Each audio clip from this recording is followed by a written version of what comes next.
O primeiro indício de biotecnologia que temos conhecimento, apesar de parecer um termo muito atual, é provavelmente muito mais antigo do que você imagina.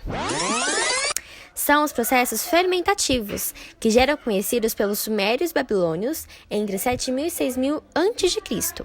Utilizavam essas técnicas na produção de pães através da fermentação de grãos de cereais.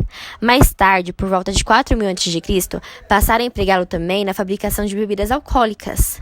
Segundo a teoria, isso se deu após um pão entrar em contato com a água, transformando o amido presente em sua composição em açúcares, que foram fermentados por leveduras, que são fungos presentes no pão, gerando gás carbônico, que por fim se tornou um protótipo do que conhecemos hoje como cerveja.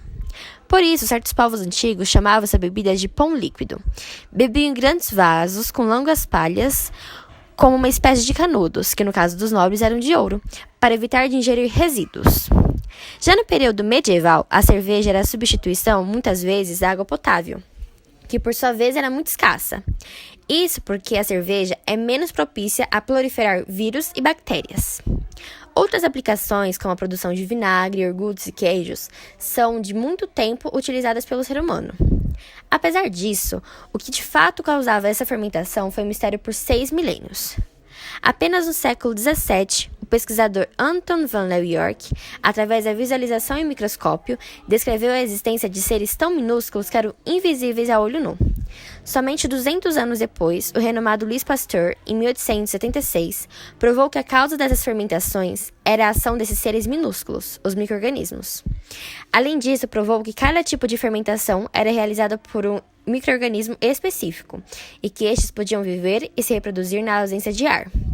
Em 1897, Edward Buncher demonstrou ser possível a conversão de açúcar em álcool, utilizando células de leveduras maceradas, ou seja, células com ausência de organismos vivos.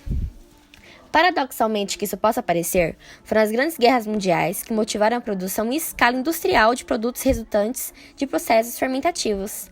A partir da Primeira Guerra, a Alemanha, que necessitava de grandes quantidades de glicerol para a fabricação de explosivos, desenvolveu através de Neuberg, bioquímico alemão, um processo microbiológico de obtenção desse álcool, tendo chegado a produzir 1.000 toneladas do produto por mês. Por outro lado, a Inglaterra produziu em grande quantidade acetona para a fabricação de munições, tendo essa fermentação contribuído para o desenvolvimento dos fermentadores industriais e técnicas de controle de infecções. Porém, a produção de antibióticos que foi o grande marco de referência na fermentação industrial. A partir de 1928, com a descoberta da penicilina, primeiro antibiótico que se tem conhecimento, por Alexander Fleming, muitos tipos de antibióticos foram desenvolvidos no mundo.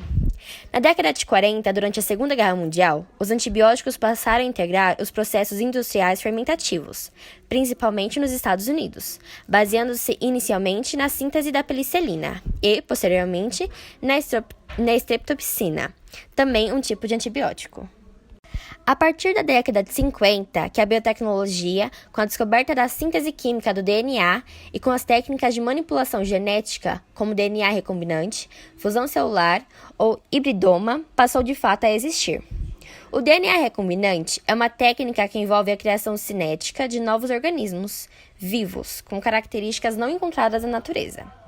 Essa técnica permite, por exemplo, o enxerto, união de tecidos de genes humanos, que determinam a produção de insulina em um micro-organismo. Isso leva a produzir industrialmente insulina humana, substituindo com grandes vantagens a insulina bovina ou suína, empregadas no tratamento de diabéticos. A técnica de hibridoma possibilitou a manipulação genética a nível das células vivas, onde 2 ou mais células são fundidas para formar novos micro-organismos.